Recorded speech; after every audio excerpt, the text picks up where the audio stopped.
Hey guys. So when I found out that I was going to be speaking here today, I had a few reactions. The first was a happy dance. I mean, that's pretty cool, right? And the second was, oh crap, I usually work from home in like yoga leggings and like a ratty t-shirt and a sweatshirt. What am I going to wear, right? The important things. So I went out and I tried on a few different options, including this serious intellectual look. Oops. This Gary V-esque hustler mode look. And I'm not going to lie, I just wanted to try on an 80s style outfit. And then I realized that none of this matters.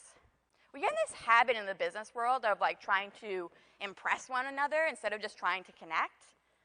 And I want to change that today. I actually want to show you that baggy t-shirt, yoga pants side of me. In fact, give me 1 second.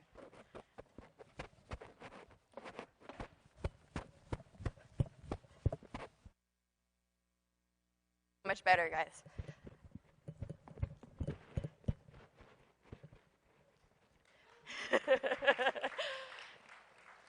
Well, hello, my name is Michaela, and I can be a super low-key homebody, but also so extra that I go grocery shopping in a princess gown. I once swallowed a glow stick, and growing up I wanted to be the tooth fairy. These days, I travel the world speaking in front of thousands of people. But once upon a time, I suffered from agoraphobia, which is a fear of crowds and public spaces, and couldn't leave my house for a year and a half. This is the authentic, real me. I'm here today because I was able to shed the idea that in order to be taken seriously, we need to pretend to be someone that we're not. In order to create a mega personal brand on LinkedIn or anywhere, we need to show up as ourselves. You know, we tend to look at people like Grant Cardone with their private jets and Tai Lopez with his fancy cars, and we think that a strong personal brand happens after we've crossed the finish line. But what if I told you it doesn't matter if we're near the end of the race, smack dab in the middle, we're still tying our shoelaces? Today I'm going to share some actionable tips on how to build a mega personal brand on LinkedIn on a mini budget. But first, let me tell you a little bit more about how I got to this stage to begin with. So my story begins in winter of 2016. I was working at a local tech startup, grinding away, waiting for that day that I would make it rich when, poof, that bubble burst. I was laid off about a month before my 30th birthday, and whew, was that a wake-up call. You see, I had all these grand ideas of what 30 was going to look like. I'd have the big house, and I'd have the perfect family and the stable career. I'd have my life together. And what I found instead was that 30 was starting to look a little bit more like actually exactly like that. So I know a lot of people talk about hitting rock bottom, but I will be honest with you guys, I was in a misery well and I could not climb out. So the day after I was laid off, I reached out to a marketing idol of mine. I don't know if you guys know him. His name's Scott Stratton. And I asked him for some career advice. And let me preface this by saying that I never expected for him to reply. And not only did he reply and give me this great career advice, but he also sent me this box of books. And it was filled with books by him and Hanley, basically all the people that I've been fangirling over all week long. And I started writing on LinkedIn, and I was building traction with every single post. My first article went viral in March of 2016. It was called How I Landed My Dream Job in 2 weeks on LinkedIn. And boy, this went against everything that I thought to be true about creating content for social media. It was quickly written. I used all these like silly memes. It was totally unpolished. But I had stumbled upon something really important, my aha moment that was going to lead me to build something bigger than myself. You see, a few years ago, LinkedIn was still considered a very stale and conservative platform, but the truth was in the numbers. Yes, this piece was messy and unconventional, but it was also relatable, it was conversational, and it was helpful. This was really exciting to me because I felt like I had found a place where I could build a loyal and engaged community. You see, the content rules on LinkedIn were the same as everywhere else. People wanted to be inspired and motivated. They wanted to learn and grow. They wanted to connect, and not in that weird networking, looking over your shoulder to see who else is coming way, but in a real, let's talk about our problems. I was still broke at this point, but I had about a $20 budget. So I went out and I got a few things. I got a tripod so I could take photos throughout my career and share kind of like these videos or these photo stories. I got a notebook because I started to realize that I needed to take account for everything that was happening in my career and see what other people could possibly relate to. And then I bought this little tiny whiteboard, and I would share funny quotes, things that were inspiring me that day, and I would share them on LinkedIn. And I started sharing photo updates and articles on things that people just didn't really want to talk about in the business world. Things like maintaining confidence throughout the job search, fear of failure, job interviews gone horribly wrong, and even reporting harassment in the business world. I've also had a lot of fun over the past few years. I did this little campaign, had this rickety old bookcase in my office, and I asked myself, okay, how can I serve people beyond just the job seekers? So I asked people to send me their business mugs and tell me their story, and I would share it with my network. I thought I would get like 5 of them. I ended up getting mugs from NASA, the US Capitol. I even got mugs with my face on them, which is a little bit weird. And I ended up having to cut that campaign short because I filled up 2 bookcases, had over 250 mugs from around the world, and most importantly, I was spending more time on the phone with FedEx than actually doing my job. When video came out on LinkedIn, a few friends and I got together and we asked ourselves again, how can we serve this community? So we came up with a campaign called #Let'sGetHonest, where we encourage professionals to get on camera and share a challenge or vulnerability that they've had to overcome in their career. It's another one of those things that we thought maybe a few people might join. Over 26 million users on LinkedIn participated in this campaign. Now, of course, by shaking up the conversation on LinkedIn, I've attracted my fair share of criticism. I've battled sexism and blatant trolling and declined far too many marriage proposals. But for every drop of negativity, there's been buckets of support from people worldwide lifting me up when I've fallen. Now, beyond the likes and the follows, what does all of this mean for us regular folks? Well, I don't know about you, but aren't you tired of waiting around for the right opportunities to come your way? By building a strong personal brand, you're able to build something bigger than where you work. It's bigger than what you do. And the best part about creating a strong personal brand is that you don't need to spend money to get there. You just need to spend energy and time and show up as yourself. Okay, so I know what you're all thinking. Congratulations, Michaela. That's great for you, but how do we put this into practice, right? So let's get our strategic caps on, and I'm going to walk you through some of the lessons that I've learned over the past few years of building my personal brand on LinkedIn. Lesson number 1, tell people what to do. Bossy humans rejoice. You can now be rewarded for ordering people around. Seriously though, this is one of the biggest mistakes that I made when I first started creating content on LinkedIn. And then I realized that I was doing my audience a disservice. And here's why. There's 2 types of people in the world. There's the people that pay close attention to detail, and then there's people, and I'm sure you guys know of them, that seem to be oblivious to their surroundings at all times, and they need to be pointed in the right direction, right? Just as an example, me and my husband will go grocery shopping, and I'm that person that will see that a cash register is closed, and I'll go to the next one. My husband is that person that will put his groceries over like the chain link sign that says closed, and then be like, what? And the same is true for your audience. Sure, you're gonna have people that will read something or consume your content, and will Google you or try and find more content, but most people are not going to take that step. If you want to be a leader, you need to lead people to that next step. And I used to avoid this out of fear of coming across as too salesy, but it really didn't benefit my audience. So I add a call to action to everything that I do. Lesson number 2, find your tickle trunk.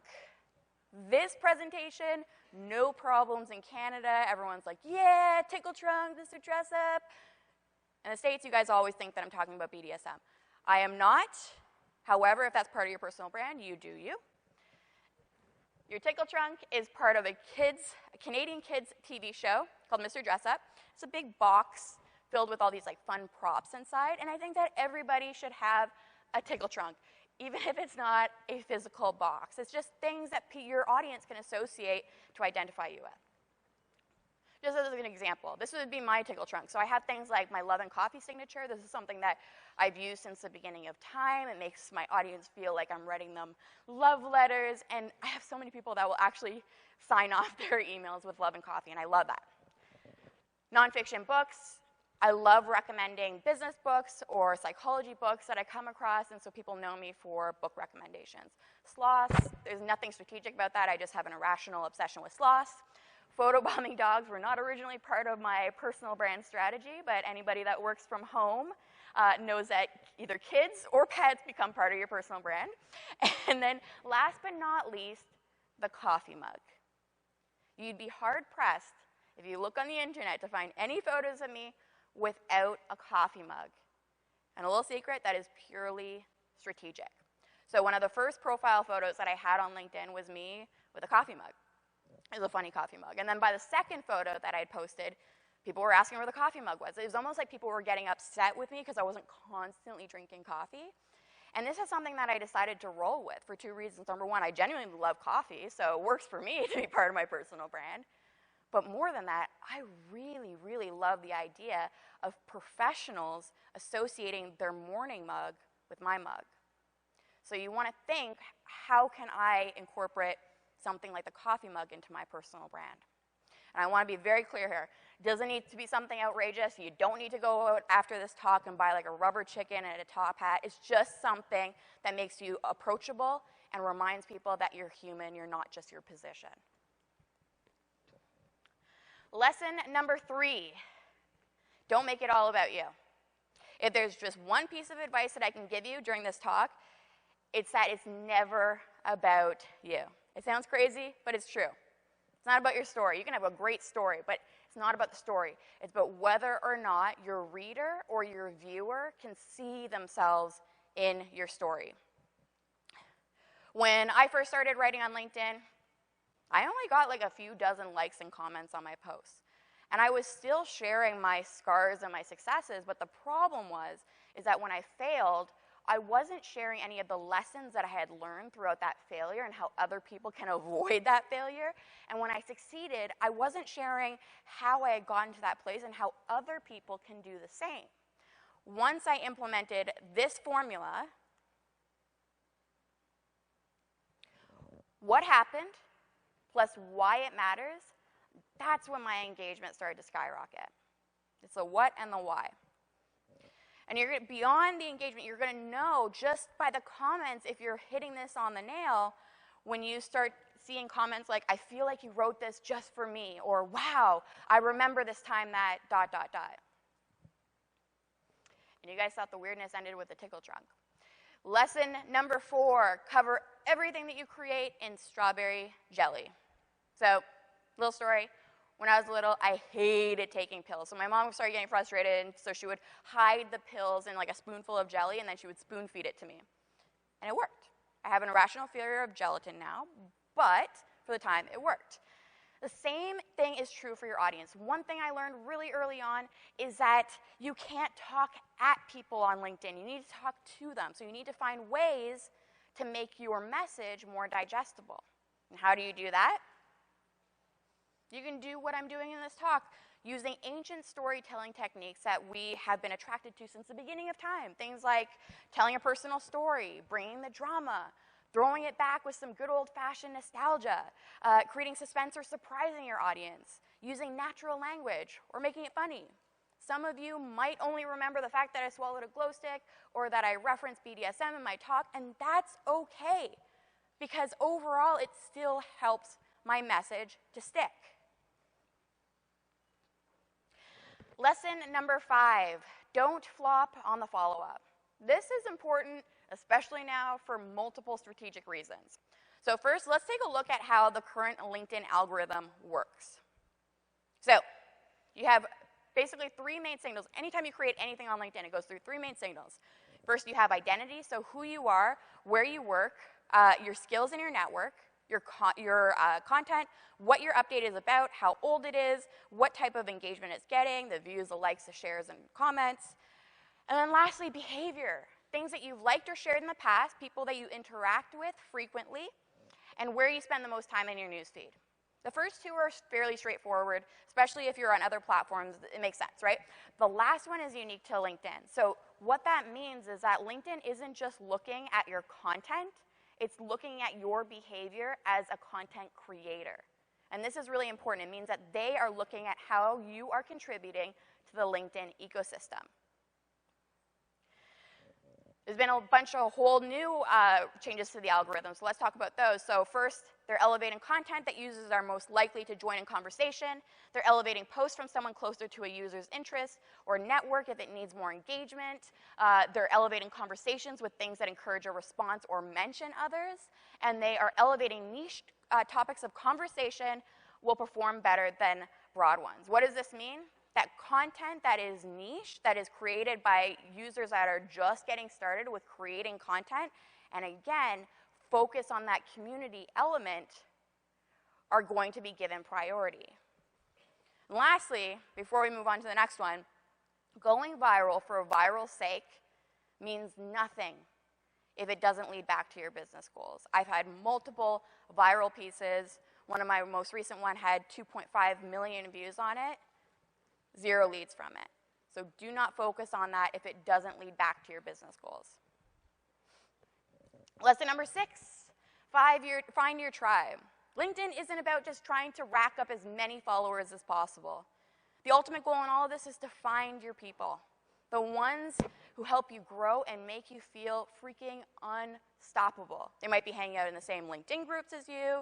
Maybe you see their content pop up in your newsfeed. The goal is to find those people as quickly as possible and take those relationships offline.